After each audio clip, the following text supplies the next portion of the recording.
तुमच्या डोळ्यासमोर आणि तुम्हाला नेहमी दिसणारं असलं पाहिजे. आता आपल्याकडे 28 तारखेला पेपर आहे, जवळजवळ आपल्याला 25-26 दिवस आपल्याकडे शिल्लक राहिलेले आहेत.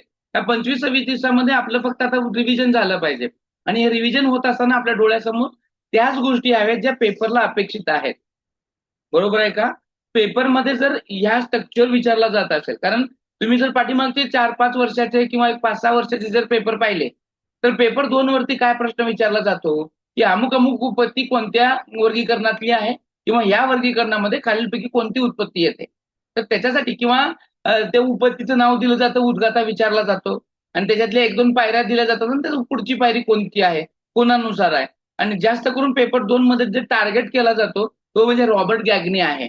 पेपर 1 मध्ये थॉर्नडाईक येईल, स्किनर येईल, पॅव्लॉव येईल. मात्र पेपर 2 मध्ये रॉबर्ट गॅन्ड्रे असेल, बुनर असेल, लेविन असेल, आसुबेल असेल, ब्लूम असेल, यांना टार्गेट केलं जातं आणि मागच्या वर्षी तर अल्बर्ट बांदुराला केलं होतं.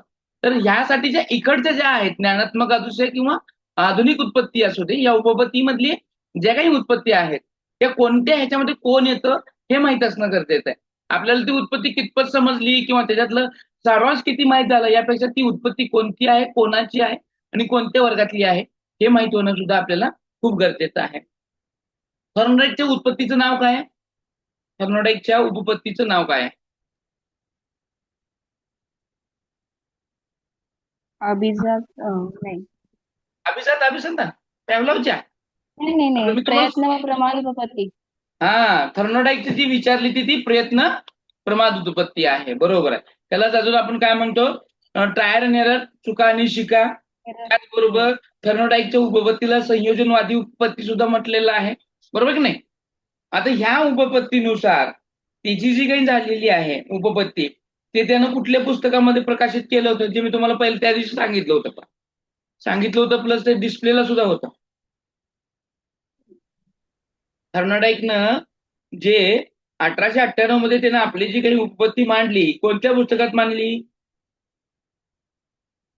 हे प्रश्न येऊ शकतो. ॲनिमल इंटेलिजन्स या पुस्तकामध्ये मांडलेली आहे आणि ते मांडली होती, त्याचं काय नाव होतं, तर ट्रायल अँड एरर लर्निंग. बरोबर का? हे तुम्हाला मी सांगितलं होतं. आणि त्याचे जे 3 नियम मुख्य कोणकोणते? 3 मुख्य नियम म्हणतोय, मुख्य.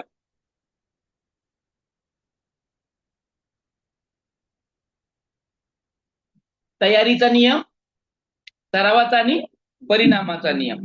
बरोबर आहे का नाही? तयारी, सराव आणि परिणाम. झोपले का सकाळ सकाळ सगळे? नाही सर. झोपले का म्हणलं? आवाज येईना काहीच. नाही सर. बोलायचंच नाही का काय? त्याच्यानंतर आपण पाहिलं होतं ती म्हणजे स्किनरची अभिजात अभिसंधान उपपत्ती. बरोबर का? स्किनरची साधक अभिसंधान उत्पत्ती पाहिली होती. स्किनरची, जो नववर्तनवादी होता आणि ज्यानं आपलं संशोधन मध्ये कशाला महत्व दिलं होतं? प्रबलन आणि शिक्षेला. बरोबर. आणि त्याच्यानंतर ना आज आपण बघणार आहोत की महत्वाची उपपत्ती ती म्हणजे अभिजात अभिसंधान उपपत्ती, ज्याला क्लासिकल कंडिशनल थेअरी असे म्हणतात, जी आहे इवान पेट्रोविच पॅव्लॉव याची. आणि हा पॅव्लॉव जो होता, या पॅव्लॉवनं कुत्र्यावरती प्रयोग केला. कशावरती प्रयोग केला? कुत्र्यावरती प्रयोग केला. आणि या कुत्र्यावरती प्रयोग करून त्यानं जे काही नैसर्गिक चेतक आहे त्या नैसर्गिक चेतकाबरोबर जर कृत्रिम चेतक जर दिला तर त्या चेतकाला तो तसाच प्रतिसाद देतो जसं नैसर्गिक चेतकाला देतो. याचा अर्थ त्याला असं सांगायचं होतं की जर आपण वातावरण निर्मिती व्यवस्थित केली तर मुलगा शिकू शकतो आणि सर्व काही आहे ते त्या वातावरण निर्मितीवरती आहे आणि विद्यार्थी शिकण्यासाठी वातावरण किंवा तुम्ही जे काही नैसर्गिक चेतक सादर करणार आहात, चेतक म्हणतोय मी, स्टिम्युलस, ते कृत्रिम जरी केलं तरी त्याला तो तितपच हे देऊ शकतो प्रतिसाद जितका नैसर्गिकला देऊ शकतो. म्हणून शिक्षकांनी शिकवत असताना वेगवेगळ्या डेमोचा, वेगवेगळ्या मॉडेलचा वापर करावा जेणेकरून विद्यार्थ्याला तो तसाच होईल. जसे की तुम्ही ताजमहल शिकवत आहात, परंतु ताजमहल शिकवत असताना प्रत्यक्षामध्ये ताजमहल तर आणू शकत नाही, पण ताजमहलचं व्हिडिओ म्हणा किंवा ताजमहलचं प्रतिकृती म्हणा, ज्याला आपण मॉडेल म्हणतो, हे जर दाखवलं तर विद्यार्थ्याला दिसेल ना, कळेल, समजेल की हे त्या पद्धतीचंच आहे. म्हणून आपल्याला काय करायचं आहे, अभिजात अभिसंधान उपपत्तीमध्ये नैसर्गिक चेतकाबरोबर अनैसर्गिक चेतक, ज्याला आपण कृत्रिम चेतक म्हणतो, ते सादर करायचं आहे. आणि त्यानुसार तुम्हाला त्याची विद्यार्थ्याच्या शिकण्याची तुम्हाला जी काही गुणवत्ता आहे किंवा जे काही त्याला शिकण्याची उत्सुकता आहे ते तुम्ही विद्यार्थ्यामध्ये निर्माण करू शकता. आता हे जे इव्हान पेट्रोविक पॅव्लॉव जो आहे, यानं मांडलेली जी काही सिद्धांत आहे पॅव्लॉवचा, हा पॅव्लॉवचा जो आपण जन्म पाहिला तसा, तर तो 1849 ला जन्मला आणि त्याचा मृत्यू 1927 ला झाला. हा तसा तर रशियन मानसशास्त्र होता, रशियन, आणि हा वर्तनवादी गटामध्ये येणारा मानसशास्त्रज्ञ आहे. यानं काय केलं, 1927 मध्ये, बघा कधी केलं, 1927 मध्ये त्यानं काय केलं, कुत्र्यावर प्रयोग केला. आणि हा कुत्र्यावर प्रयोग करत असताना त्यानं काय केलं, हा प्रयोग त्यानं प्रयोगशाळेत केलाय, कुठं घरी बिरी केलेला नाही आहे. कारण कुत्र्याला त्या पद्धतीचं वातावरण, त्या पद्धतीचं त्याच्याकडे, जसं की कुत्र बांधणं, आता मी तुम्हाला या ठिकाणी दाखवू शकतो, पहा, हे चित्र दाखवतो, एकच मिनिट म्हणजे लक्षात येईल. हा, त्याला जे बांधलेलं आहे, त्या कुत्र्याच्या तोंडाला, म्हणजे तोंडाच्या खालच्या बाजूने एक होल पाडून त्या ठिकाणी पाईप लावलेला आहे आणि ते पाईप एका चंचू पात्रामध्ये त्यानं सोडलेलं आहे. पाय हात बांधलेले आहेत त्याचे ऑलरेडी. आणि मग ऑब्झर्वेशन काय केलेलं आहे, की कुत्र्याच्या समोर एक हात ठेवल्यानंतर किंवा अन्न ठेवल्यानंतर ते अन्न पाहिल्यानंतर त्याची लाळ निर्मिती होते तोंडामध्ये, आणि ती तोंडामध्ये लाळ निर्मिती झालेली, ते तोंडामध्ये होल पाडलेल्या पाईपातून, त्या चित्रातून ती डायरेक्ट चंचूपत्रात येते. म्हणजे एखादं अन्न पाहिल्यानंतर त्याच्या तोंडामध्ये किती लाळ येते पाहिल्यानंतर, आणि मग त्यानं काय केलं, हे ओरिजिनल आहे, म्हणजे नैसर्गिक आहे. एखाद्या अन्नाला पाहिल्यानंतर तोंडाला पाणी येणं, आहे की नाही. जसं की आपला एखादा आवडता पार्ट असेल, बिर्याणी असेल किंवा अमुक अमुक असेल, आपल्याला कसं लगेच तोंडाला पाणी येतं चिंच पाहिल्यानंतर, त्या पद्धतीनं त्या कुत्र्याच्या तोंडामध्ये कशा पद्धतीची लाळ निर्माण होते, किती होते, याचे मेजरमेंट केलं. आणि त्यानंतर त्याला त्या नैसर्गिक प्रतिक्रियेच्या जागी त्यानं काय केलं, अनैसर्गिक चेतक द्यायला सुरुवात केलं. अनैसर्गिक चेतक काय केलं त्यानं, की ज्यावेळेस अन्न सादर करायचं आहे किंवा अन्न द्यायचं आहे, त्यापूर्वी त्यानं काय केलं, एक बेल वाजवली, आणि ती बेल वाजवली की मग अन्न यायचं. असं वारंवार केलं. मग त्या कुत्र्याच्या लक्षात आलं की बाबा बेल वाजली की अन्न येतंय. मग काय झालं, ज्या ठिकाणी त्याला ते अन्न पाहिल्यानंतर लाळ येत होती, त्याची आता लाळ ते बेल वाजल्यावरची यायला लागली. का तर बेल वाजली म्हणजे अन्न येतंय, बेल वाजली की अन्न येते, म्हणून त्याची लाळ यायची. म्हणजे हे काय केलं त्यानं, नैसर्गिक चेतकाच्या ठिकाणी अनैसर्गिक चेतक ठेवून त्याला मिळणारा जो रिस्पॉन्स आहे तो त्याला मिळवून घेतला. असा हा मानसशास्त्रज्ञ. आणि ह्या मानसशास्त्रज्ञाला काय झालं, असा हा मानसशास्त्रज्ञ जो इव्हान पेट्रोविक पॅव्लॉव यानं ज्या गोष्टी केल्या, आणि तसं तर हा शरीरशास्त्र शल्यचिकित्सक आहे, तुम्हाला मला सांगितले मी. आणि हा शरीरशास्त्रामध्ये पंडित असल्या कारणामुळे वर्तनवाद्याचा हा मानसशास्त्रज्ञ यानं जी कुत्र्यावरती लाळ निर्मिती केली, ह्या केलेल्या संशोधनासाठीच, पचनावर केलेल्या, त्याला 1904 रोजी नोबेल पारितोषिक सुद्धा देण्यात आलं होतं. आणि ह्याचे जे काही मुख्य विचार असतील किंवा थॉट्स असतील, आणि ह्या ज्या बेसिक पायावरती यांनी जे संशोधन मांडलं, की एखादं व्यक्ती, मुलगा, प्राणी शिकतो कसा, तर ते शिकणं म्हणजे संबंध आहे. आणि ते संबंध कसं असतं, तर एखादी गोष्ट घडण्यापूर्वी त्याचं काही ना काही कोरिलेशन होतं, ज्याला आपण सहसंबंध म्हणतो, असोसिएशन. आणि ती जे असोसिएशन आहे हे रिफ्लेक्टिव्ह आहे. कारण प्रतिक्रियात्मक म्हणजे जेव्हा आपण एखादी गोष्ट पाहतो त्याला प्रतिक्रिया देतो, रिस्पॉन्स देतो, त्याच्यावरच ते सगळं ठरलेलं असतं. आणि ह्या ठरलेल्या गोष्टीवरतीच त्यानं आपली ही सगळी अभिजात अभिसंधानची गोष्ट मांडली. आता हे मांडत असताना अनैसर्गिक उद्दीपक जे आहे त्याला नैसर्गिक प्रतिक्रिया जर दिली, तर या क्रियेलाच त्यानं काय सांगितलंय, अभिसंधान क्रिया म्हणून सांगितलेले आहे. अभिजात अभिसंधान म्हणजेच काय आहे, जे नेमकं अभिजात अभिसंधान म्हणजे काय, तर जे नैसर्गिक उद्दीपक आहे त्या नैसर्गिक उद्दीपकाशी दुसऱ्या तटस्थ उद्दीपकाचा संबंध स्थापित करणं, म्हणजे कोरिलेशन निर्माण करणं, असोसिएशन करणं, उद्दीपक आणि रिस्पॉन्स, बरोबर की नाही. आणि ते हे कसलं असलं पाहिजे, नैसर्गिक असलं पाहिजे. उद्दीपक म्हणजे आपण स्टिम्युलस त्याला म्हणतो, चेतक, आणि त्या चेतकाला आपण जे प्रतिसाद देतो तो नैसर्गिक आहे. ह्यांच्यामध्ये जर बाउंडिंग निर्माण झाली, यांच्यामध्ये कोरिलेशन निर्माण झालं, यांच्यामध्ये सहसंबंध निर्माण झाला, तर ते झालं अभिजात अभिसंधान. आता मला सांगा, आंब्याची कैरी माहिती आहे की नाही तुमच्याकडे? हो कैरी माहित हो आहे? सर. कैरी म्हणलं हो किंवा कैरी पाहिलं की लगेच आपल्याला तोंडाला पाणी सुटतं की नाही? Yes or no? हो. येस सर, Yes, सुटते. sir. मग हे कसं आहे, ते स्टिम्युलस. तुम्ही कधी ते कैरी पाहिल्यावर तसं होतंय का न पाहता पण तसं होतंय? पाहिल्यावर होतंय. पाहिल्यावर होत आहे. किंवा आपण कैरी म्हणलं की, आता मी कैरी म्हणल्यावर सुटलं का पाणी तोंडाला तुमच्या? हो. हा, म्हणजे थोडं नाही संबंध थोडं. निर्माण झाला. कुणाशी संबंध निर्माण झाला तुमचा? त्या आंब्याशी, त्या कैरीशी, आहे की नाही? आंब्याशी. हो. हा, आणि हा संबंध जो आहे, हे जे बाउंडिंग आहे, हेच म्हणजे अभिजात अभिसंधान आहे. हेच आहे. एकच मिनिट हा.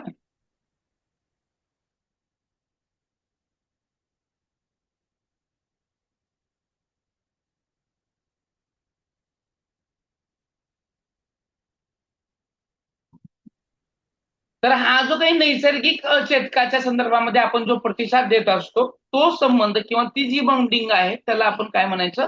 अभिजात अभिसंधान. कळलं? आता यामुळे काय होणार आहे, तटस्थ उद्दीपक नंतर एकटाच शिकलेला प्रतिसाद निर्माण करत असतो. जसं की तुम्ही पाहिल्यानंतर ना अगोदर खाल्लाय म्हणून तुम्हाला त्या आंब्याची चव वगैरे माहित आहे.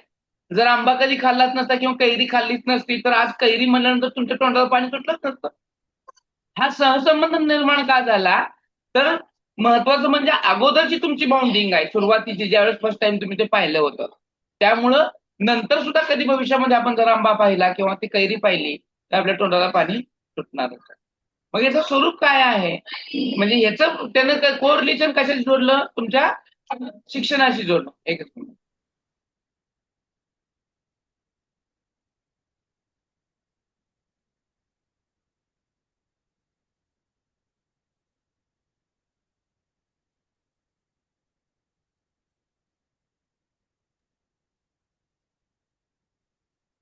आणि याचाच संबंध त्यांनी कशाशी जोडला? अध्ययनाशी जोडला. म्हणजे आपण अध्ययनाच्या जे काही प्रतिक्रिया देत असतो, आणि हे अध्ययन प्रतिक्रियात्मक आणि अनैच्छिक असतं. शिकणाऱ्या वातावरणावर प्रतिक्रिया देतो, साधक अभिसंधानाप्रमाणे क्रिया करत नाही, आणि उद्दीपकाचे दुसरे नाव प्रतिसाद अभिसंधान आहे. असं त्यानं आपल्या या अभिसंधानचं जे काही क्लासिकल कंडिशनिंग आहे, याला त्यानं वातावरण दिलं. हे वातावरण देत असताना सगळ्यात महत्वाचं काय आहे, की दृढीकरण व्हायला पाहिजे. रेनिफोर्समेंट. दृढीकरण म्हणजे वारंवार ते आलं पाहिजे, आहे की नाही? एकदा का माहीत झालं, आता बघा त्याचं कुत्र्याचा प्रयोग तुम्हाला सांगतो आणि मग पुढे सरकतो, म्हणजे तुम्हाला अजून लक्षात येईल की कशा पद्धतीनं त्यानं गोष्ट केलेली आहे. आणि दुरी पण सांगतो मी. दुरी म्हणजे हे कुत्र्याच्या 2 प्रकारे त्यानं काय केलेलं आहे, प्रयोग केलेला आहे 2 प्रकारे. म्हणजे एकदा काय केलं, अन्न निर्मिती केली आणि मग त्याला शॉक पण दिला, आणि लाळ निर्मिती होऊ नये म्हणून. अशा 2 प्रकारे त्यानं काय केलेलं आहे, पॉझिटिव्ह आणि निगेटिव्ह त्या कुत्र्यामध्ये निर्माण केलं. आणि शिकणं किती सोपं आहे हे त्यानं त्या ठिकाणी दाखवून दिलं. परंतु शिकवून देण्यासाठी सुद्धा किंवा शिकवण्यासाठी सुद्धा वातावरण किती महत्वाचं आहे हे त्याच्यातून लक्षात येतं. एक मिनिट फॉलो करतो.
चला ओके. आता हे पहिलं आपण काय करूयात, हे प्रयोग समजून घेऊयात. प्रयोग समजलं ना आपल्याला की आपल्याला बाकी सगळ्या बाबी लक्षात येतील. सगळ्यात महत्वाचं आहे प्रयोग समजून घेणं. सगळ्यात महत्वाचं काय आहे, प्रयोग समजून घेणं. प्रयोग समजलं की नेमकं त्याच्या प्रत्येक पायऱ्या, प्रत्येक स्टेप काय म्हणतो हे आपल्याला कळेल. कारण ह्याच्यामध्ये सुद्धा पायऱ्या आहेत, बाह्य विरोधक आहे, अंतर्गत विरोधक आहे. मग ते नेमकं कसं होणार आहे ते आपल्याला कळणार आहे. ओके. आता पहिलं पाहूयात आपण प्रयोग पाहूया. प्रयोग पाहत असताना हा प्रयोग त्यानं कशात केलेला आहे बघा, लक्षात घ्या. हा पेपर 1 ला येणारा प्रश्न आहे. पॅव्लोवनं केलेलं प्रयोग हे नियंत्रित आहे की अनियंत्रित आहे? तर पहिलं गोष्ट आहे ते नियंत्रित आहे. म्हणजे ह्यानं काय केलंय, प्रयोगशाळेमध्ये केलेलं आहे आणि ते नियंत्रणामध्ये केलेलं आहे. त्याचं ऑब्झर्वेशन त्यानं केलेलं आहे आणि त्या ऑब्झर्वेशन वरून त्यांनी सगळ्या गोष्टी, नियम हे सगळे मांडलेले आहेत. त्यानं कुत्रा एका बंदिस्त खोलीमध्ये म्हणजे प्रयोगशाळेमध्ये त्याला कोंडताना त्याला विशिष्ट असे सांगडे करून त्याच्या पायाला वगैरे बांधून त्याला काय केलेलं आहे,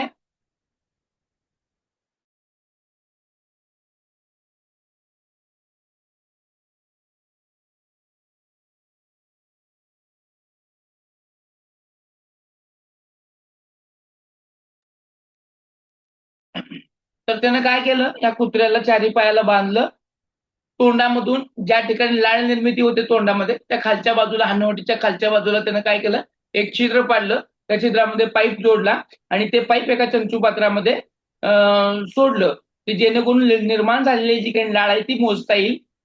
त्याच्यानंतरनं अन्नासाठी असं विशिष्ट असं दालन तयार केलं, त्याला दिसलं पाहिजे असं.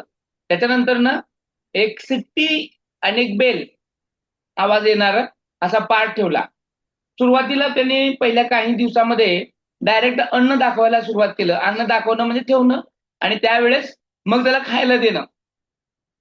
त्यानं 2 गोष्टी महत्वाच्या केल्या. पहिलं दाखवणं अन्न, त्याच्या समोर डिस्प्ले होणं आणि मग डिस्प्ले झाल्यानंतर त्याला खायला देणं.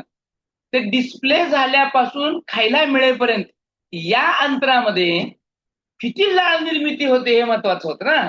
कारण बघता क्षणी त्याच्यामध्ये लाळ निर्मितीची प्रक्रिया सुरू व्हायची आणि मग ते मोजायचं आणि मग नंतर एक 5-6 दिवसानंतर त्यानं त्याच्या प्रयोगात थोडा बदल केला. अन्न दाखवण्यापूर्वी एक बेल व्हायची आणि मग अन्न यायचं आणि मग त्याला खायला मिळायचं. बघा प्रोसेस कशी व्हायची, पहिलं बेल वाजायची, मग हळूच अन्न यायचं, अन्न आलं की हा पाहायचा आणि मग त्याला लाळ निर्मिती व्हायची. अशी त्याला सवय करायला सुरू केली. रोज त्याला सारखं सारखं वारंवार पहिलं बेल मग अन्न, पहिलं बेल मग अन्न. मग काय झालं, त्याच्या लक्षात आलं की बेल वाजलं की अन्न येत आहे. मग त्यानं काय केलं, नुसतीच बेल वाजली की लाळ निर्मिती व्हायची. मग त्यावेळेस लाळ निर्मिती होत होती ती लाळ निर्मिती किती झाली आणि सुरुवातीला ज्या वेळेस फक्त बेल न वाजता जी लाळ निर्मिती व्हायची त्याचं मेजरमेंट केल्यानंतर त्याच्या लक्षात आलं की तेवढीच लाळ निर्मिती होत आहे. म्हणजे नैसर्गिक चेतकाचा प्रतिसाद जेवढा मिळत होता तेवढंच अनैसर्गिक चेतक जर सादर केला त्या स्वरूपामध्ये तर ऍक्च्युअल ते तितकीच लाळ निर्मिती होत आहे, म्हणजे अध्ययन होत आहे असं त्याच्या लक्षात आलं. नंतर काय केलं की आता ही लाळ निर्मिती झाली कर, मग आता ह्याच्यामध्ये बदल वगैरे करायचा तर होईल का हेही पाहिलं त्यानं. मग काही कालांतरानं नुसतंच बेल वाजायची, अन्न काही यायचं नाही. मग तरी सुद्धा लाळ येते का, तर सुरुवातीच्या काही दिवसापर्यंत, काही वेळापर्यंत व्हायचं, लाळ निर्मिती व्हायची, पण अन्नच यायचं नाही. असं 5, 6, 7 वेळा झालं. बेल वाजायची, अन्न यायचं नाही, बेल वाजायची, लाळ निर्मिती व्हायची, पण अन्नच यायचं नाही. मग जसं जसं वारंवार ते फेल चाललं तसं लाळ निर्मिती हळूहळू कमी व्हायला सुरुवात झाली. म्हणजे कुत्र्याच्या लक्षात आलं आता नुसतीच बेल वाजत आहे, अन्न मिळत नाही, त्यावेळेस प्रतिसाद त्याला द्यायचा बंद झाला आणि एक काळ असा आला की नुसतीच बेल वाजायची आणि कुत्राही लाळ निर्मिती करायचा नाही. नंतर काय झालं, लाळ निर्मितीसाठी परत त्याने अजून वेगवेगळे प्रयोग केले. बेल वाजणं, अन्न येणं. मग बघा आता ह्याचा विरुद्ध करायला सुरुवात केलं. बेल वाजली की शॉक बसायचा, त्याला करंट द्यायचा आणि मग त्या इतकं थरकाप व्हायला लागलं त्या कुत्र्याला की बेल वाजली की तो घाबरायचा आणि कारण शॉक मिळणार आहे म्हणून. हे दोन्हीही त्याने प्रयोग केले आणि त्याने हे सिद्ध करून दाखवलं की कुत्र्यामध्ये जर लाळ निर्मिती होत असेल कुत्र्यामध्ये तर लाळ निर्मितीचं कारण आहे चेतक जे काही आहे नैसर्गिक चेतक. त्या नैसर्गिक चेतकाबरोबर आपण अनैसर्गिक चेतक जर त्या ठिकाणी जर सादर केला तर त्याला मिळणारं जे काही प्रतिसाद आहे तो प्रतिसाद त्याला कसा असणार आहे, नैसर्गिकच असणार आहे. ज्याच्यावरून त्यानं काय केलं, आपल्या प्रयोगाचे वेगवेगळे नियम त्यानं काय केले, सादर केले. आता हे नियम जे आहेत, हे नियम आपल्याला आता बघायचे आहेत. आता आपण पहिलं लक्षात आलं तुमच्या ह्या सगळ्या गोष्टी. आता आपण पाहूयात. अभिसंधानापूर्वी म्हणजे नैसर्गिक उद्दीपक सादर करायच्या पूर्वी त्याची कंडिशन कशी होती. नैसर्गिक उद्दीपक द्यायचा आहे की नाही, त्याच्यानंतर अन्न दिलं जायचं आणि नैसर्गिक प्रतिक्रिया व्हायच्या. म्हणजे लक्षात घ्या, हे सूत्र लक्षात घ्या. युएस जे आहे ते युएसला ते काय यायचं, युआर व्हायचं. युआर होणं म्हणजे काय आहे की त्याला आपण नैसर्गिक चेतकाला मिळणारा नैसर्गिकच प्रतिसाद आहे की नाही. मग ह्याच्यामध्ये तटस्थ उद्दीपक आहे. त्या तटस्थ उद्दीपकामध्ये आपण काय केलं, घंटा वाजवलेली आहे. काय वाजवलेली आहे, घंटा वाजवलेली आहे. आणि जी बेल होती मागाची आणि त्याला मिळणारा प्रतिसाद आहे.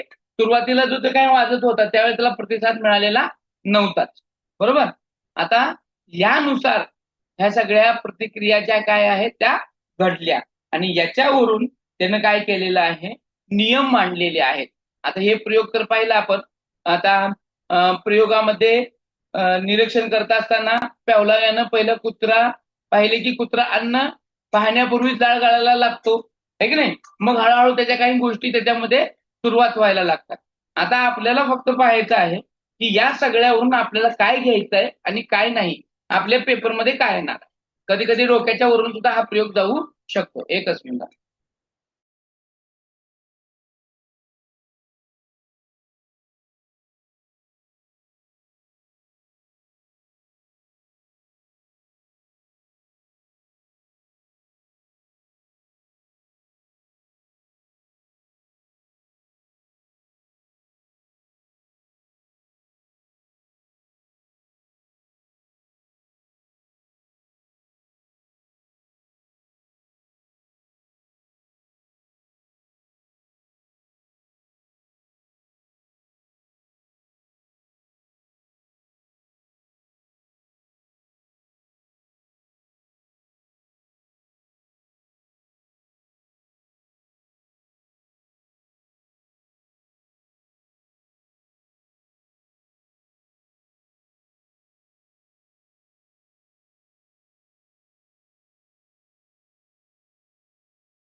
ओके, येतोय माझा आवाज आता सगळ्यांना?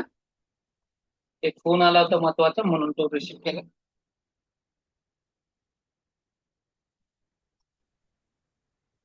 आता याच्यावरून आपल्याला काय बघायचं आहे, महत्वाचं काय आहे की पेपरमध्ये प्रश्न कसा येतो आणि त्याच्यानुसार ना आपल्याला पेपरच्या दृष्टीनं ह्या प्रयोगामधील महत्वाच्या बाबी काय आहेत, प्रयोगानंतरनं आणि प्रयोगापूर्वी नेमकं काय झालं हे आपल्याला या ठिकाणी बघायचं आहे. हे बघत असताना आपल्याला ह्याच्यातली महत्वाची गोष्ट जी आहे ना ती म्हणजे आहे पायऱ्या, स्टेजेस. त्या पॅव्हलॉवला नेमकं कशा पद्धतीनं तो कुत्रा शिकत आहे आणि विद्यार्थी शिकतील यासाठी काय केलं त्यानं, अभिसंधान प्रक्रियेचे मूळ स्थूल नियम काहीतरी सांगितले. आता हे मूळ स्थूल नियम काय आहेत, यातला पहिला नियम आहे, वाटल्यास लिहून घ्या, हे लिहून घ्या नियम. ऐकत आहात ना तुम्ही सगळेजण? हो सर. हो. हे रिअलमी नार्झो कुणाचा नंबर आहे? नार्झो सर माझंच आहे, माझा फोन स्विच ऑफ झालाय. गोलीचं का? हो हो मीच आहे, गुलीच आहे. ओके, आता याचा पहिला नियम लिहून घ्या. अभिसंधान उपपत्तीतला पहिला नियम, दृढीकरण नियम, लॉ ऑफ रेनिफोर्समेंट. लॉ ऑफ रेनिफोर्समेंट, दृढीकरण नियम. याच्यातलं सगळ्यात महत्वाचं आहे रेनिफोर्समेंट. हा जो रेनिफोर्समेंट इकडं पण आहे, साधक अभिसंधान मध्ये पण आहे आणि अभिजात अभिसंधान मध्ये आहे. साधक अभिसंधान ही उपपत्ती स्किनरची आहे. स्किनरनं सुद्धा दृढीकरणाला महत्व दिलं आणि पॅव्लॉव सुद्धा दृढीकरणाला महत्व देत आहे. दृढीकरण म्हणजे काय, सराव झालं की, प्रॅक्टिस झालं की त्याला मिळणारा रिस्पॉन्स आणि तो दृढीकरणामध्ये एक संबंध निर्माण होतो. जसं की बेल दाबले की लाळ व्हायची, अन्न येणारं माहित आहे ना, मग त्याच्यामध्ये जे दृढीकरण झालेलं आहे, त्याच्यामध्ये जी बॉन्डिंग निर्माण झालेली आहे ती महत्वपूर्ण आहे आणि त्या बॉन्डिंगमुळेच विद्यार्थी शिकत असतो. शिक्षक वर्गात आले म्हणजे शिकवणारच. गणिताचे वर्गात शिक्षक आले म्हणजे गणित शिकवणार की कन्नड शिकवणार? काय शिकवणार? मॅथ्स शिकवणार त्याने. Very nice. गणिताचं शिक्षक वर्गात आलं याचा अर्थ तो गणितच शिकवणार आहे. हे बॉन्डिंग जी विद्यार्थ्यामध्ये निर्माण होणार आहे हे पाहिल्यानंतरनं, त्याचबरोबर जे आपण त्याला जे अकृत्रिम उद्दीपक सादर करणार आहोत त्याच्यामध्ये जी बॉन्डिंग आहे त्याला त्यानं नियम दिलं, दृढीकरणाचा नियम. दुसरा आहे नियम उद्दीपक सामान्यीकरण नियम. उद्दीपक सामान्यीकरण नियम, law of stimulus generalisation. Law of stimulus generalisation, उद्दीपक सामान्यीकरण नियम.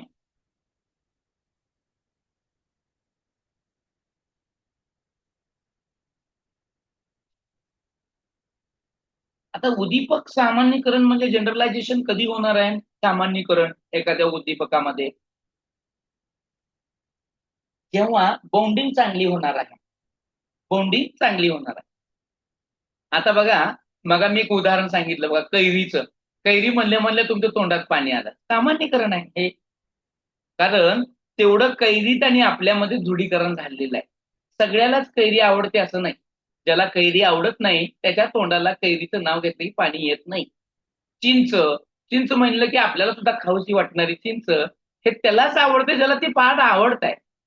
बरोबर की नाही? आवडणं म्हणजे त्याच्यामध्ये होणारं दृढीकरण आहे, त्याच्यामध्ये झालेलं ते प्रतिसाद प्रतिक्रिया यांचा एक मिलाप आहे, बॉन्डिंग आहे. ती बॉन्डिंग झाल्याशिवाय एखाद्या घटकामध्ये त्या गोष्टी निर्माण होत नाही. हाच ह्या पॅव्लॉवचा महत्वाचा नियम आहे, उद्दीपकामध्ये होणारं सामान्यीकरण. आणि तिसरं नियम आहे ते म्हणजे उद्दीपक विलोपन. उद्दीपक विलोपन, एक्झिस्टन्स ऑफ स्टिम्युलस. काय होतं, विलोपन कधी झालं की जेव्हा शॉक द्यायला सुरुवात केली, आहे की नाही? विलोपन हे शॉक द्यायला झालं म्हणजे त्या गोष्टीपासून विलीप करायचं आहे, नको त्या गोष्टी त्याच्यामध्ये लावायच्या नाही आहेत. जसं की दोन गोष्टी केल्या आहेत, म्हणजे नुसतं बेलच वाजवली, अन्न दिलं नाही, विलोपन व्हायला सुरुवात झाली. म्हणजे आता अन्न मिळत नाही, नुसतंच वाजत आहे म्हणून त्यानं ते एक सोडलं. आणि दुसरं आहे बेल वाजल्यानंतर शॉक द्यायला चालू केलं तेव्हा भीतीपोटी अन्न येण्याच्या ऐवजी त्याला शॉक मिळत आहे, भीती निर्माण झाली आणि लाळ यायची बंद झाली, तिथं विलोपन व्हायला सुरुवात झालं. आणि विलोपन जेव्हा होतं, विलोपन, आणि हे लोपन झालं, ते यायलाच बंद झालं, लाळ यायचीच बंद झाली. आणि एखाद्या गोष्टीपासून विलप करणं म्हणजे विलोपन आहे. म्हणजे आपण त्या ठिकाणी शिक्षा देतो. एखाद्या मुलानं चोरी करू नये म्हणून आपण शिक्षा केली. जर शिक्षा नाही केली, त्याऐवजी आपण बक्षीस दिलं, तर विद्यार्थी चोरी करण्यापासून दूर होण्यापेक्षा तो चोरी करेलच, कारण तुम्ही त्याला बक्षीस दिलं. हे करायचंय त्याला लक्षात आलं. त्यामुळं साधक अभिसंधान असू दे किंवा अभिजात अभिसंधान असू दे, या दोन्हीमध्ये महत्वाच्या गोष्टी आहेत दृढीकरण, शिक्षा आणि बक्षीस. आणि ह्याच्यावरच सगळं यांचं पूर्णपणे जी उपपत्ती आहे ती अवलंबलेली आहे. ह्याच अभिजात अभिसंधानच्या उपपत्तीमधील शेवटचा चौथा नियम काय म्हणतो बघा. उदीपक वियोजन.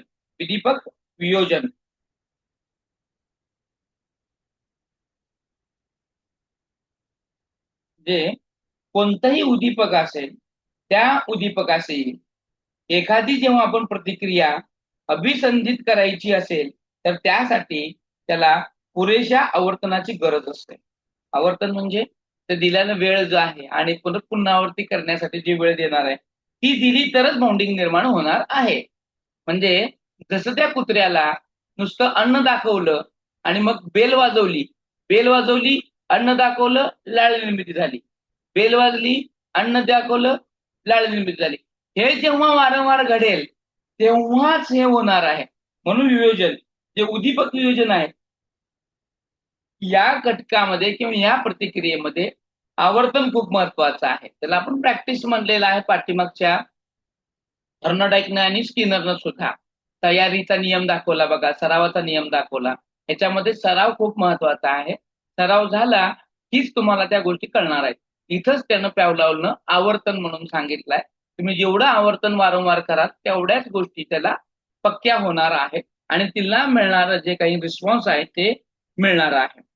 जर आपण अनैसर्गिक उदीपकाबरोबर नैसर्गिक उदीपक दिला नाही गेला, तर अनैसर्गिक उदीपकाशी अभिसंधित झालेला प्रतिसाद यातील साहचर्य जे आहे ते संबंध हळूहळू लोप पावतो. त्यालाच विलोपन आपण म्हटलेलं आहे. विलोपनालाच आपण दैनंदिन जीवनामध्ये विस्मरण सुद्धा म्हणतो. विलोपनालाच आपण काय म्हणतो? विस्मरण सुद्धा म्हणतो. की एखादी गोष्ट जर आपल्याला लागत असेल, आठवण होत असेल, तर ती आठवण राहते. परंतु गरज नसताना त्याचा काही वापर होत नसेल तर ते आपण हळूहळू विसरत जातो. जसं की पहिलीपासून ते 10वी पर्यंत आपल्याला काय आठवतंय का? नाही. त्याची गरज कधी आपल्याला वाटली नाही, त्या गोष्टी कधी आठवण्याच्या गरजेच्याच नव्हत्या, तर हळूहळू विसरून जातात. तुम्ही 10वी मध्ये प्रथम आला असाल, तुमचे सत्कार वित्कार झालेले असतील, तरी आठवणीत राहतं. पण ती आठवण सुद्धा आपण वारंवार नाही केली तर त्याचं सुद्धा लोपन व्हायला उशीर लागत नाही. आणि हेच काळानुरूप विस्मरण आपण म्हणतो. आणि काळानुरूप हळूहळू जो काही सहचर्य संबंध जो कमी होत जातो, ऱ्हास होत जातो, तेवढंच दृढीकरणाचा अभाव या ठिकाणी दिसून येतो. दृढीकरण म्हणजेच रेनिफोर्समेंट, त्या दोन गोष्टीच्या संदर्भामध्ये असणारं बाउंडिंग. आलं का लक्षात? ह्या सगळ्या ज्या गोष्टी आहेत, ह्या सगळ्या गोष्टी आपला जो काही पॅवलॉव आहे ह्यानं त्याला दाखवून दिलेला आहे. ते विलोपन वगैरे दिलेलं आहे पहा. हे तुम्हाला तुमच्या सोप्या भाषेत मी तुम्हाला समजून सांगितलेलं आहे. आता सगळ्यात महत्वाची जी काही ही आहे थेअरी आहे, ती पुढची आहे, ती म्हणजे हलची. कोणाची? हल याची थेअरी. हलच्या थेअरीचं नाव आहे, हिचं नाव आहे क्लार्क हल. याची अध्ययन उपपत्ती आहे. क्लर्क हलची जी उत्पत्ती आहे ती नीड रिडक्शन थेअरी आहे. आता त्यालाच ड्राईव्ह रिडक्शन सुद्धा म्हणतात, ऊर्जा आणि गरज, आहे की नाही. आणि खरं तर हा जो क्लर्क आहे, ह्या क्लर्क वरती गेल्या 2 वर्षापासून पेपर 2 मध्ये प्रश्न विचारले जात आहेत. मागच्या वर्षी पण विचारला गेला आणि आता जी जस्ट मागे झालेली पेपर आहे त्याच्यामध्ये सुद्धा हलवर प्रश्न आला होता बघा. तुम्ही जर पाहिला असेल तर लक्षात येईल तुमच्या. आता सगळ्यात महत्वाचं काय आहे की क्लर्क हल जो आहे ना, याची जी काही उपपत्ती आहे ही थोडी इतरांपेक्षा वेगळी आहे. आणि ही वेगळी करत असताना त्यानं काय केलं पहा. चित्रापेक्षा वेगळी आहे म्हणजे एरिया वेगळा आहे, एरिया वेगळा आहे. परंतु जे थर्नोडाईक असेल आपण पाहिलेलं, स्किनर असेल किंवा पॅव्हलॉव असेल किंवा गुटी असेल, यांच्या अभिसंधान उपपत्तीवरच आधारलेला आहे, वेगळं काही नाही आहे. परंतु थेअरी थोडी पलीकडे जाऊन त्यानं वेगळ्या पद्धतीनं मांडली. हल जो होता यानं पीएचडी केली, आणि पीएचडी करत असताना विस्कॉनिस या विद्यापीठातून त्यानं एले येतं पीएचडी घेतली, आणि घेतल्यानंतर त्यानं आपला जो मेन फोकस आहे किंवा अभ्यासाचं क्षेत्र आहे ते त्यानं अध्ययन प्रक्रियेच्या स्पष्टीकरणासंदर्भात त्यानं वेगवेगळे संशोधनं केली.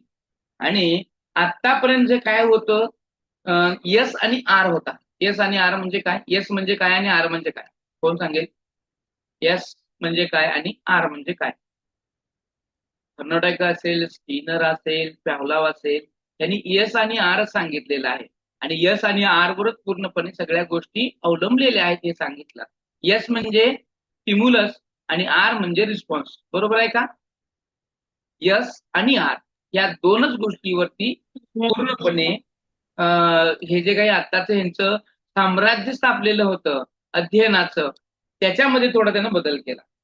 यस आणि आर हे जे होतं, यस आणि आर मध्ये यस जो आहे तो स्टिम्युलस आहे, आणि हा स्टिम्युलस स्वतंत्र आहे, बरोबर? हा स्वतंत्र परिवर्तक दाखवला, आणि शेवटचं आर आहे हा रिस्पॉन्स आहे, हा परतंत्र परिवर्तक आहे. आणि हे दोनच्या मध्ये त्याने एक नवीन सूत्र तयार केलं, यस आणि आर डायरेक्ट होत नसतं. म्हणजे यस पाहिल्यानंतर म्हणजे स्टिम्युलस पाहिल्यानंतर लगेच रिस्पॉन्स येत नाही. यस पहा, तुम्ही साप पाहिला आणि साप पाहिल्या पाहिल्या तुम्ही रिस्पॉन्स देऊ शकत नाही, पळून जाणं. हे कशावर तरी अवलंबून आहे असं सांगितलं त्यानं. मग कशावर अवलंबून आहे मला सांगा? एखाद्या गारुड्याच्या मुलाला साप दिसला तर भिवून पळून जाईल का हो? भिवून पळून जाईल का? या सर नो? नाही सर. नाही. आता तुम्ही साप पाहिला, काय कराल हो? बिनर मोठ्या पळून मोठ्याने जाणार ओरडत. सर तिथे. भिणार, पळून जाणार, घाम सुटणार, आहे का नाही? मग आणि मी साप पाहिल्यावर मी त्याचा व्हिडिओ करेन, मी त्याचा फोटो काढन, सेल्फी घेईन, त्याला उचलून घेईन, आहे की नाही? काय करण हे ठरणार आहे तुमच्या ओवर. ओ म्हणजे मध्यस्थ परिवर्तक. ओ म्हणजे काय? मध्यस्थ परिवर्तक. आणि ह्यानंच क्लर्क हॉलनं या ठिकाणी त्याला चेंज केलं, SOR. SOR यस होत असताना तो स्टिम्युलस तुम्ही पाहिला, हे मध्यस्थ परिवर्तकाकडे तो जातो, आणि मग तुम्ही त्याला रिस्पॉन्स देता, आहे की नाही? आणि प्रत्येकाचा रिस्पॉन्स हे वेगवेगळा असणार आहे. आणि ओ म्हणजे नेमकं काय येतं? यस म्हणजे काय झालं? स्टिम्युलस झालं. ओ म्हणजे ऑर्गॅनिझम झालं, आणि आर म्हणजे रिस्पॉन्स झाला. आता हा SOR हे सगळ्या ज्या गोष्टी आहेत, ह्या सगळ्या गोष्टी तुमच्या प्रत्येकाच्या नीडवरती, गरजेवरती, ऊर्जेवरती अवलंबून आहेत. बघा किती मस्त त्यानं त्या स्टोरी सांगितली, किंवा त्यानं मस्तपैकी असं त्याचं उपपत्ती मांडली. कारण हा अमेरिकेचा मानसशास्त्र होता, आणि अमेरिकेचा हा प्रभावशाली असणारा मानसशास्त्र यानं वर्तनावरती सगळ्या गोष्टी मांडलेल्या आहेत. माणसाचं वर्तनावर सगळं अवलंबून आहे, म्हणून हा वर्तनवादी मानसशास्त्राच्या गटामध्ये येणार आहे. माणसाचं सगळ्या ज्या गोष्टी आहेत करणं, म्हणजे अध्ययन करणं असू दे किंवा एखादी गोष्ट करणं असू दे, ह्या सगळ्या गोष्टी गरजेवर अवलंबून आहेत. प्रेरणा म्हणजे ड्राईव्ह यांच्या समाधानाशी जोडलेला आहे, आणि जोपर्यंत गरज असत नाही तोपर्यंत माणूस शिकत. येस अर नो? आता मला सांगा, तुम्हाला गरज आता काय आहे? टीईटी पास होण्याची गरज काय आहे? तर त्याच्याशिवाय नोकरी मिळत नाही. नोकरी मिळत नाही म्हणून तुम्ही शिकत आहात टीईटीचं, नाही तर शिकले असते का हो? शिकले असते का? नाही. नाही. म्हणून त्यानं ओ ला महत्व दिलं. हा ओ म्हणजे ऑर्गॅनिझम, याला महत्व का दिलं? तर तुम्ही यस किती भारी असू द्या, आर किती बी भारी असू द्या, ओ महत्वाचा आहे. तुमची गरज महत्वाची आहे, तुमची ऊर्जा महत्वाची आहे, आणि त्याच गोष्टीवरती महत्वाचं असल्या कारणामुळे तुम्ही शिकणार आहात, हे हलला सांगायचं होतं. आणि हलचे सांगण्याची जी गोष्ट आहे ती एकदम बरोबरच आहे. कारण ह्याच्या उपपत्तीमध्ये सगळ्यात महत्वाचं पहा, ते आहे नीड, म्हणजे गरज, ज्याला आपण ऊर्जा म्हणतो. त्यानं भरपूर नावं दिली, प्रत्येक संज्ञेला, प्रत्येक गोष्टीला त्यानं भरपूर नावं दिली. बघा इथे मी दाखवलं बघा, SR सूत्राऐवजी त्यानं नवीन सूत्र केलं SOR. S म्हणजे स्टिम्युलस चेतक स्वतंत्र परिवर्तक आहे. O म्हणजे ऑर्गॅनिझम, ह्याच्यामध्ये इंद्रिय मध्यस्थ परिवर्तक आहे, आणि R म्हणजे रिस्पॉन्स. आणि ही प्रतिक्रिया ही परतंत्र परिवर्तकाची आहे. याला स्क्रीनशॉट वगैरे करून घ्या जेणेकरून तुम्हाला हे लक्षात राहील. ठीक आहे. आता पहा, आता ह्याच्यामध्ये दिलेली सगळी संज्ञा आहेत. संज्ञा सर महत्वाच्या. मागचं स्क्रीन अजून एकदा दाखवा ना. आता बाकीच्या प्रयोगामध्ये महत्वाचं काय होतं माहितीये का? पायऱ्या महत्वाच्या होत्या, त्याच्यामधले उपपत्ती महत्वाच्या होत्या, त्याच्यामधल्या स्टेजेस महत्वाच्या होत्या. प्रत्येकानं नियम वेगवेगळे सांगितले होते, जसं की तयारीचा नियम, सरावाचा नियम, परिणामाचा नियम, आहे की नाही, बक्षिसाचा नियम किंवा बक्षीस किंवा प्रबलनाचा नियम, आहे की नाही, दृढीकरणाचा नियम, असे वेगवेगळे नियम सांगितले. परंतु ह्याच्यामध्ये किंवा ह्या उपपत्तीमध्ये सगळ्यात महत्वाचे आहेत संज्ञा. काय महत्वाचे आहे? संज्ञा. आणि ह्या संज्ञा एकमेकावर अवलंबून आहेत आणि त्याच्यावरच ह्याची उपपत्ती ठरलेली आहे आणि ह्या उपपत्तीचं महत्व पण ठरलेलं आहे. आता ह्यानं काय दिलं? पहिली आहे संज्ञा त्याची गरज. गरज म्हणजे नीड. ही एक काय आहे? शारीरिक कमतरता आहे, ज्याच्यामुळे जीवनाच्या अस्तित्वाला धोका निर्माण होऊ शकतो. शारीरिक गरज जसे की अन्न, पाणी, झोप यांची जर कमतरता झाली तर आपण व्यवस्थित राहू का? पाणीच नाही मिळालं तर आपण जीवन जगू का? आपलं अस्तित्व राहणार आहे का? राहणार नाही. अन्नाविना आपण जगू शकतो का? आणि आपण झोपलोच नाही तर आपण स्वस्थ आणि मस्त राहू का? नाही सर. म्हणून म्हणून शारीरिक गरज ही खूप महत्वाची आहे आणि प्रत्येक इंद्रियाची काही ना एक मूलभूत अशी गरज असतेच आणि त्याच्याशिवाय आपण जगू शकत नाही. मग ते अन्न असेल, पाणी असेल, झोपणं असेल, ह्याची जर कमतरता झाली किंवा शारीरिक मलनिस्सरण असेल, हे की नाही, आपण बाहेर टाकणाऱ्या उत्सर्जित होणाऱ्या गोष्टी असतील, ह्या जर नाही झाल्या की आपण अस्वस्थ राहू, आहे की नाही. तर त्याच्यासाठी त्यानं हे नीड महत्वाचं दिलं. आणि मग दुसरं दिलं ती म्हणजे प्रेरणा. ह्या प्रेरणेलाच त्यानं बघा काही शब्द दिला, लक्षात घ्या. त्यानं ड्राईव्ह हा शब्द दिला, DRIVE, ड्राईव्ह हा शब्द प्रेरणेसाठी दिलेला आहे. त्यालाच त्यानं ऊर्जा सुद्धा म्हटलेला आहे. हे बघा, ह्या प्रेरणेलाच त्यानं काय म्हणलं? ऊर्जा म्हणलं, प्रेरक शक्ती म्हणलं आणि ड्राईव्ह हे नाव दिलं.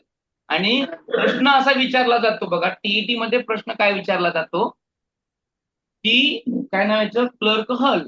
क्लर्क हल याने आपल्या उपपत्तीमध्ये डी या अक्षरानं कोणतं संज्ञा दाखवलेली आहे? डी या अक्षरानं खालीलपैकी कोणती दाखवलेली आहे? आता खाली ते इंग्लिशमध्ये देणार नाही, खाली ते मध्ये तुम्हाला देतील ना मराठीमध्ये, प्रेरणा देतील, गरज देतील. मग तुम्ही काय करणार? हे प्रेरणा, ऊर्जा हे शब्द एकाच गोष्टीसाठी वापरलेले आहेत, अलग अलग. किंवा हे शब्द कुठल्या अक्षराने दाखवलं गेलेलं आहे? म्हणजे प्रेरणा हे शब्द कुठल्या अक्षराने दाखवले? तर त्यांनी डी अक्षराने दाखवले. कुठल्या अक्षराने दाखवले? डी अक्षर. आणि ह्याच्यामध्ये उपपत्तीमध्ये सगळ्यात महत्वाचा आहे तो म्हणजे डीज आहे. D is most important. एक पुढे सूत्र पण आहे याचं, ते सूत्र पण आपण पाहणार आहोत. हा सूत्र आहे, ते सूत्र पण तुम्हाला मी सांगेन. आता पहिलं संज्ञा घेऊया. त्याच्यामध्ये आता बघा, आता प्रेरणा बघत आहे, ही गरजेमुळे निर्माण झालेली मानसिक आणि शारीरिक ऊर्जा असते. आता प्रेरणा ही वर्तनाला चालना देते आणि अध्ययनाची पहिली पायरी आहे. ह्याच्याशिवाय अध्ययन होऊ शकत नाही. ऊर्जा ही प्राथमिक आणि दुय्यम दृढीकरणासाठी पायाभूत असा घटक आहे. ऊर्जा जर नसेल तर आपण काहीच करू शकत नाही. आपल्यामध्ये प्रेरणा असेल तर काहीच करू शकत नाही. जसं की अभ्यासाला बसणं, अभ्यास करणं, अभ्यासासाठी हजर राहणं, एखादा तास अटेंड करण्यासाठी आपण वेळ काढणं, ते वेळ काढायला लावणारी जी काही ऊर्जा आहे बघा. आता आपलं मूडच नाहीये, मूड नसणं म्हणजे काय? ऊर्जा नसणं, आहे की नाही. मला मूडच होत नाही, मी किती पण प्रयत्न करते, अभ्यासच होत नाही. मी अभ्यासाला बसते पण अभ्यासात माझं मनच लागत नाही. त्याला कारण असं आहे की तुमच्यामध्ये असणारी प्रेरणा ही कमी आहे, तुमच्यामध्ये असणारी ड्राईव्ह ही कमी आहे, तुमच्यामध्ये असणारी ऊर्जा कमी आहे. ती कमी असल्या कारणामुळे तुम्ही ती गोष्ट करू शकत नाही. येत आहे का लक्षात? तुम्ही ती गोष्ट करू शकत नाही.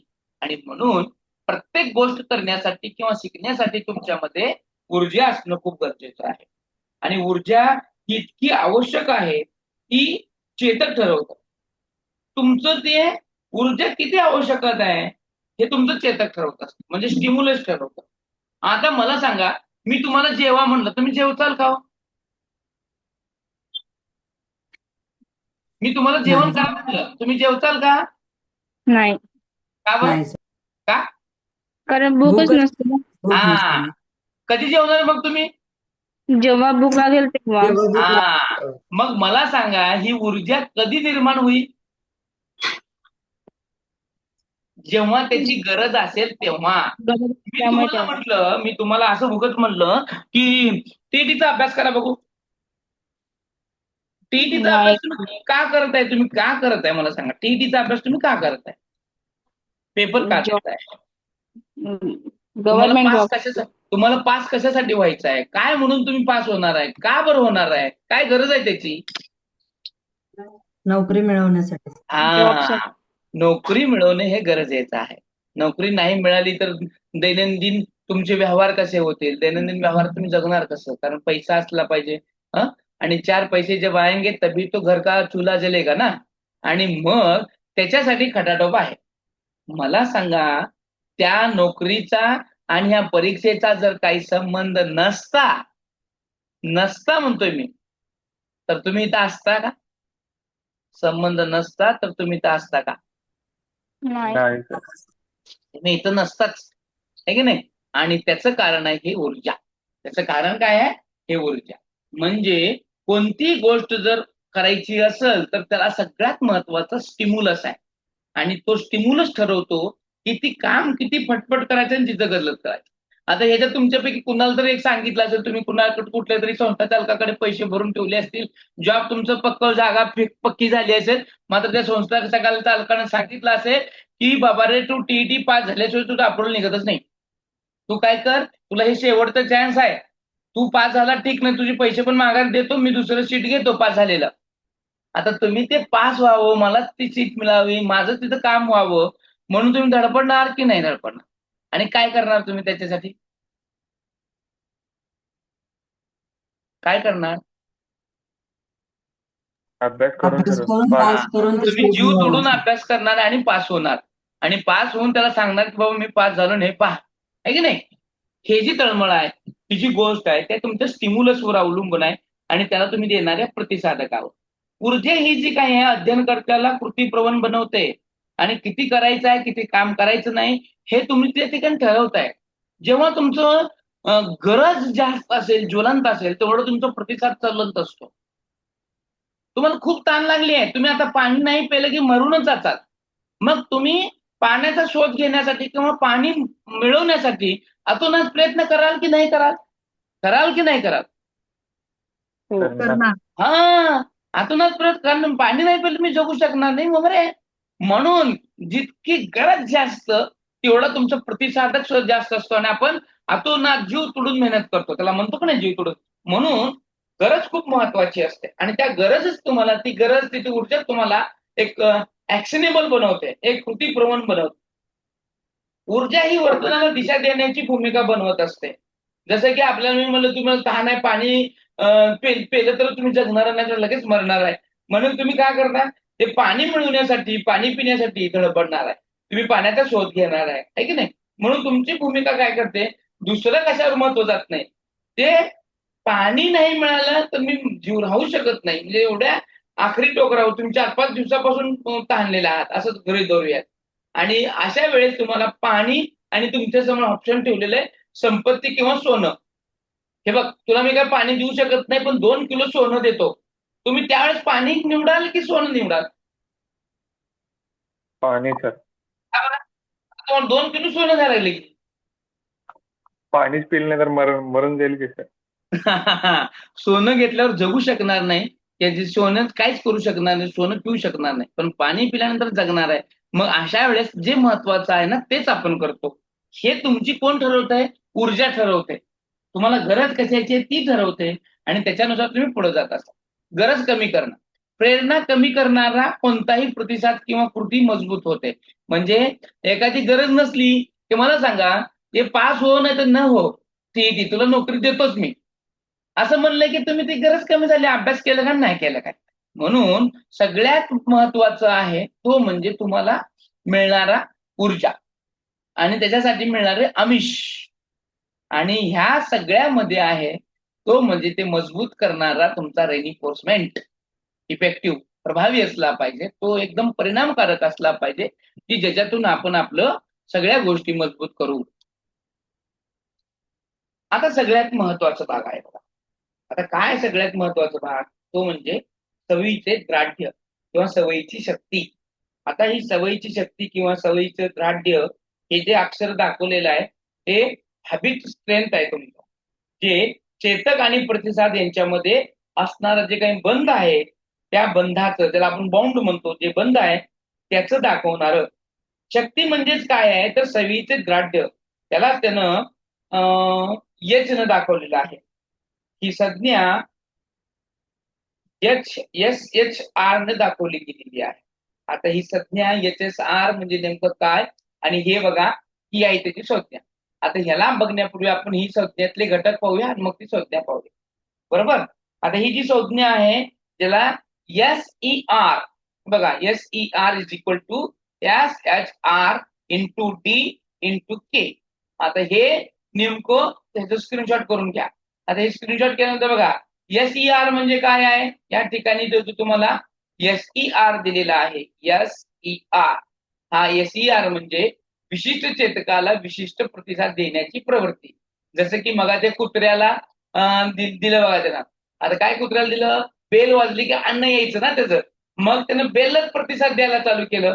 मग बेल वाजली की तो लाळ निर्मिती करू लागला, म्हणजे त्याचं SER आहे. SER काय आहे की विशिष्ट चेतकाला विशिष्ट प्रतिसाद देण्याची प्रवृत्ती. मी चिंच म्हणलं की तुमच्या तोंडाला पाणी आलं, म्हणजे शब्द काढल्या काढल्या तुम्ही काय केलं, ते SER केलं, म्हणजे तुमची प्रवृत्ती दाखवली.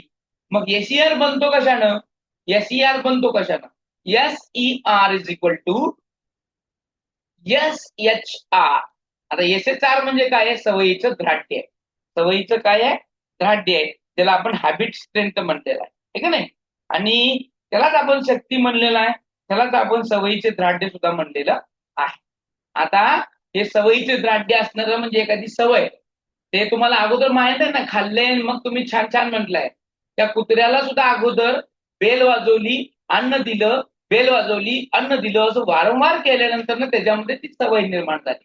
ती सवय आहे, ती सवय आहे. बरोबर. आणि त्याच्यानंतर ना आर, त्याच्यानंतर डी आहे. आता हा डी म्हणजे ऊर्जा, मगाच आपण पाहिलं. डी म्हणजे काय, ऊर्जा, प्रेरणा, शक्ती, आहे की नाही. आणि के म्हणजे आमिष. के म्हणजे काय, आमिष. आणि ही आमिष, आणि आमिष लय महत्वाचं आहे. आमिष शिवाय हे गोष्टी करू शकत नाही. आमिष म्हणजे काय, तू हे कर मग मी हे देते. आई म्हणते बघा, मुलाला म्हणते तू लवकर उठ, आंघोळ कर, मग मी तुला 2 चॉकलेट देते. अरे ते मुलगा उठतो कशासाठी, 2 चॉकलेट मुळे उठतो, आहे की नाही. तसं म्हणजे SER कशानं बनतो तर सवयीचे द्राढ्य, ऊर्जा आणि आमिषानं, ह्या 3 गोष्टींमुळे ते बनलेलं आहे. ते एकाच गोष्टीमुळे बनत नाही. हे पाहिलं. आता हे पाहिल्यानंतर ना आता मी थोडं परत येतो आणि ज्या काही आपल्या ज्या संज्ञा होत्या ह्या संज्ञा आपण बघूयात आणि मग पुढे जाऊया. सवयीची शक्ती जी आहे, अध्ययनाचा महत्वाचा घटक पुरस्काराद्वारे रिवॉर्ड, कमी झालेली प्रेरणा आणि SR ची वारंवारता यातून निर्माण होते.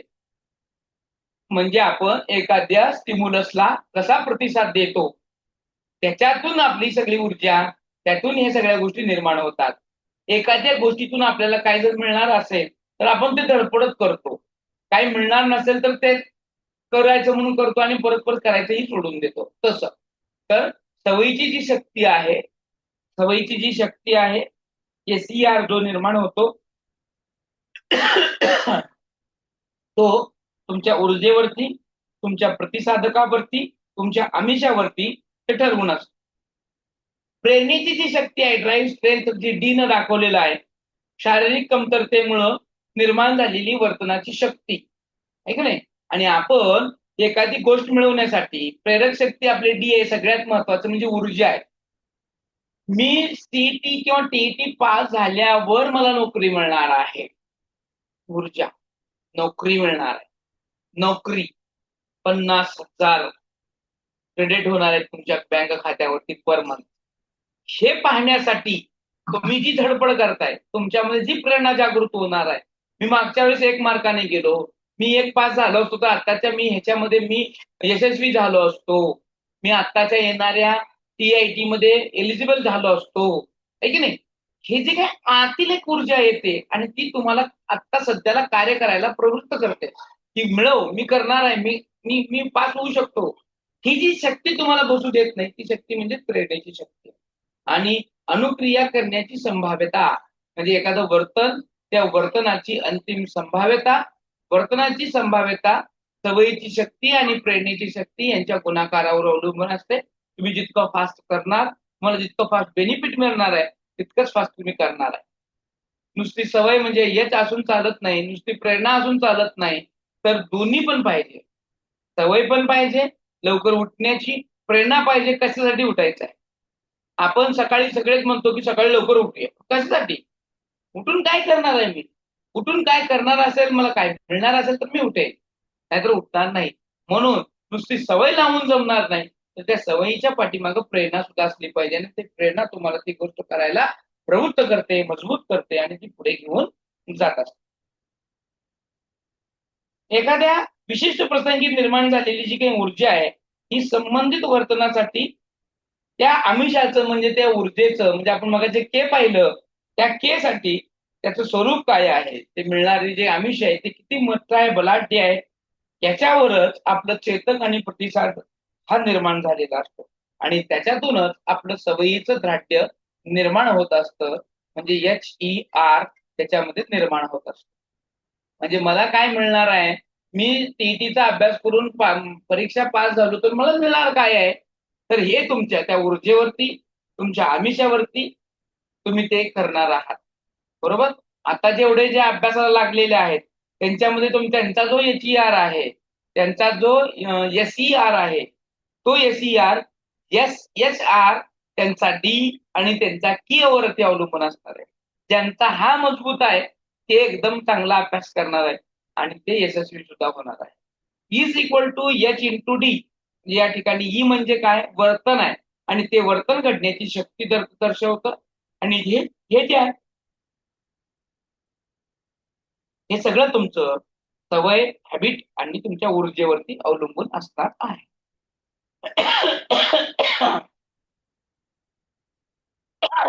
आता हे सगळ्या ज्या गोष्टी आहेत, ह्याच्यासाठी हलनं पण अध्ययनाच्या 4 अवस्थांची श्रेणी मांडली. एक आहे पहिली अवस्था. किती हे मांडल्या अवस्था मांडल्या? 4 अवस्था मांडल्या. हलनं अध्ययन प्रक्रियेच्या 4 अवस्थांची श्रेणी मांडली. पहिली अवस्था जी आहे, प्राथमिक मजबूतीकरण. या ठिकाणी त्यानं प्रयोजाला अध्ययनासाठी उद्युक्त करणाऱ्या सर्व बाबींचा समावेश केला. जसं की भूक लागली की आपण अन्नाचा शोध घेतो. भूक लागल्यावर आपण काय करतो? अन्नाचा शोध घेतो. तहान लागली की पाण्याचा शोध घेतो. हे सगळं जन्मजात आहे, स्वाभाविक आहे. हे सगळं काय आहे? स्वाभाविक आहे. प्रश्न कसा आहे? स्वाभाविक असणाऱ्या गोष्टी कोणत्या घटकात येतात? तर प्राथमिक गरजामध्ये येतात किंवा पहिल्या अवस्थेमध्ये येतात, की जे जन्मजात आहे, जे स्वाभाविक आहे. दुसरं मजबूतीकरण, दुय्यम मजबूतीकरण किंवा दुसरी अवस्था आहे, ते मध्यस्थ प्रवर्तक येतात, की जे घटक प्राथमिक मजबूतीकरणाशी जोडलेले असतात, जसं की पैसा असेल, सुटी असेल, चांगले गुण असेल, यांच्या अन्नासाठी देवाणघेवाण करता येते. मला सांगा, मी तुमची वाहवा केली तर तुम्ही मला जर अन्न देणार असेल तर मी नक्कीच तुमची वाहवा करेन, आहे की नाही? प्राथमिक गरज जर इथं माझी पूर्ण होत असेल या गोष्टीमुळं, तर मी माझं मध्यस्थ प्रवर्तक या ठिकाणी मी घालेन. मध्यस्थ प्रवर्तक म्हणजे हे केल्यानंतर मला हे मिळणार आहे, ते मध्यस्थ प्रवर्तक या दुसऱ्या अवस्थेमध्ये येतं. तिसरी अवस्था आहे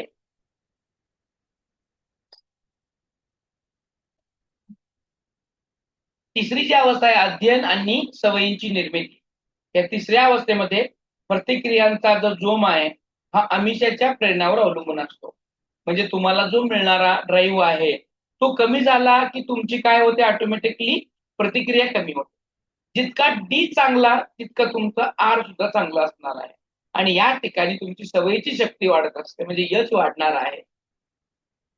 मी टीईटी पास झालो की नोकरी मला मिळणारच आहे आणि ती नोकरी मिळाली की मला लक्षात येतं की अभ्यास केल्यामुळे यश मिळत असतं, असं यश मिळत नाही. म्हणून मी काय करत असतो, अभ्यास करत असतो, कष्ट करत असतो. आणि हे सगळं ठरतं कुठं, तर तिसऱ्या स्टेजवर ठरतं. यातलं चौथं स्टेज आहे, यातलं चौथं स्टेज आहे ते म्हणजे चौथी अवस्था, ज्याला आपण म्हणतो अध्ययन झालेल्या वर्तनाचं दृश्यमान रूप असतं. म्हणजे तुम्ही जे काही मिळवलेले यश आहे त्याचं या ठिकाणी तुम्हाला दिसणार आहे. तुम्ही घेतलेल्या कष्टाची चीज या ठिकाणी दिसणार आहे. यालाच आपण म्हणतो आउटपुट, यालाच म्हणतो आपण प्रतिक्रिया, यालाच म्हणतो आपण आउटपुट किंवा प्रतिक्रिया. आणि ह्याच प्रतिक्रियेतून आपल्याला सर्व काही गोष्टी दिसून येत असतात. आणि ह्या दिसण्यामध्ये सगळ्यात महत्वाचं आहे तो म्हणजे रिवॉर्ड, तुमचं बक्षीस. ते दिसतंय, तुम्ही कष्ट घेतलं, तुम्हाला ते मिळालं, तर ते तुम्हाला या ठिकाणी आउटपुट दिसणारच आहे. आता या ठिकाणी ह्या सगळ्यांचं महत्व, शैक्षणिक उपयोग कसा करणार आहे आपण, तर प्रेरणेचं महत्व. अध्ययनासाठी आपण सुरुवातीला प्रेरणा, जिज्ञासा किंवा उत्कृष्टतेची जी भूक निर्माण झालेली होती ती या ठिकाणी निर्माण करणं गरजेचं आहे. दुसरं आहे मजबूतीकरण आणि गरज. विद्यार्थ्यांना नुसतं बक्षीसच देणं पुरेसं नाही, तर ते बक्षीस विद्यार्थ्यांची कोणती गरज पूर्ण करणार आहे हे महत्वाचं आहे. तुम्ही विद्यार्थ्यांना चॉकलेट दिलं, पण ते चॉकलेट काय गरज निर्माण करणार आहे, पूर्ण करणार आहे. तुम्ही विद्यार्थ्यांना पहिला नंबर आला म्हणून पेन्सिल दिलं, खोड रबर दिला, तर ती विद्यार्थ्याची कोणती गरज पूर्ण करणारी आहे आणि त्याच्यामुळे विद्यार्थ्याला काय मोठा बेनिफिट मिळणार आहे, त्याच्यावरून तुमचं बक्षीस हे ठरवायला पाहिजे. अभ्यासक्रमाची रचना आणि अभ्यासक्रमाची जी काही रचना आहे, त्यातले काही धडी आहेत, विषय आहेत, हे लहान लहान असले पाहिजे, तार्किक टप्प्यामध्ये असले पाहिजे, जेणेकरून विद्यार्थ्याला ते कळता आले पाहिजे.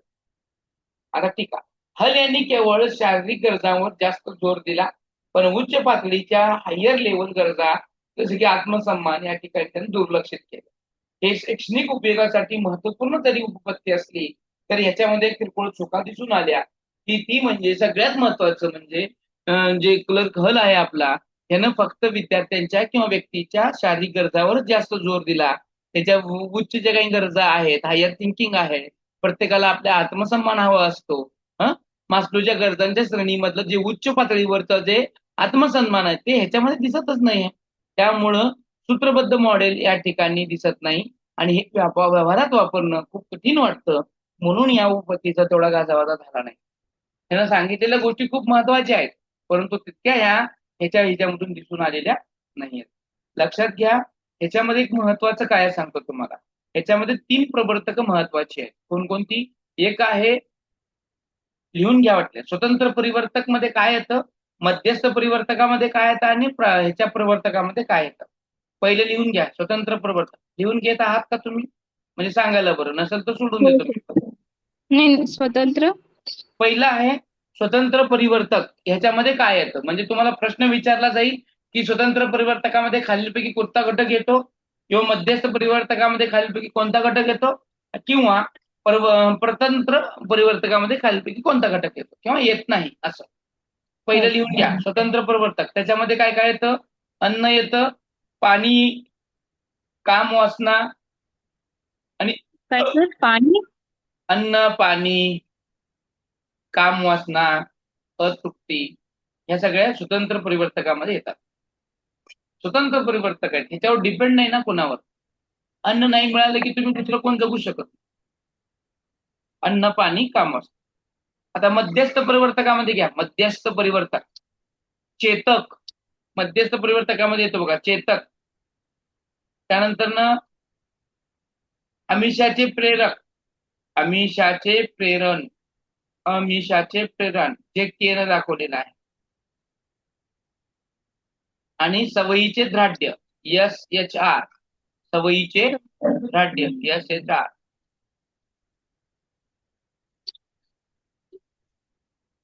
आता शेवटचं ते म्हणजे परतंत्र परिवर्तक. परतंत्र परिवर्तक त्याच्यामध्ये येतं विस्तार, वेग, विलोपन आणि विरोध. विस्तार, विस्तार, वेग, विलोपन आणि विरोध आणि विरोध. विरोध. विरोध हे येतं. ओके. हो सर. जेवढं जास्त मोठं आमिष असतं तेवढी जास्त गरजेचं अपशमन करण्याची क्षमता अधिक असते आणि परिणामी सवयीचं द्राढ्य वाढण्याची शक्यता सुद्धा अधिक असते. आमिषाच्या स्वरूपामध्ये जेव्हा काही बदल केला की त्याचा तात्काळ परिणाम आपल्या कृतीवर दिसून येतो. म्हणून नेहमी आपल्याला आपल्या आमिष सवयीचं द्राढ्य नेमकं काय आहे ह्या वर्तनावरती आपलं दृढीकरण ठरलेलं असतं. अशा प्रकारे या ठिकाणी क्लर्क हेल्थ ची उत्पत्ती संपली. आज आपण पॅव्लॉव, इव्हान पेट्रिक पॅव्लॉव आणि हा तुमचा क्लर्क हल याच्या 2 उपपत्त्या पाहिलेल्या आहेत आणि पाहिल्यानंतर मला असं वाटतं की इथं थांबावं का पुढच्या पण बघायच्या. त्या जर बघायला गेलो की डोक्यावरून जाईल. बघायचं सर का थांबायचं? हलचे बघायचं का? उत्पत्तीचं हलच्या उत्पत्तीचं नाव काय म्हणलं सर? काय हलच्या उपपत्तीचं नाव ते हलच्या उत्पत्तीचं नाव आहे नीड रिड्यूस. म्हणजे काय येईल माहितीये का? गरजांचं शमनीकरण करणारी, गरज शमवणारी, गरज कमी करणारी थेरी उपपत्ती. त्याची उपपत्तीला नाव त्यानं क्लर्क हलची उत्पत्ती म्हणून दिलेलं आहे. क्लर्क हलची उपपत्ती. क्लर्क हलची गरजांची उपपत्ती मंत्री चालेल. क्लर्क हल याची गरजाची उपपत्ती असं पण चालेल. ठीक आहे. आज 4 वाजता पुन्हा एकदा आपण भेटूयात पुन्हा गणिताच्या तासामध्ये. तोपर्यंत थांबूयात. 4 वाजता गणिताचा तास असेल. चालेल ना? हो सर चालेल. हो सर चालेल. चालेल. 4 वाजता पुन्हा भेटूयात आपण गणिताच्या तासामध्ये. तोपर्यंत धन्यवाद. शुभ दिवस. Thank you sir.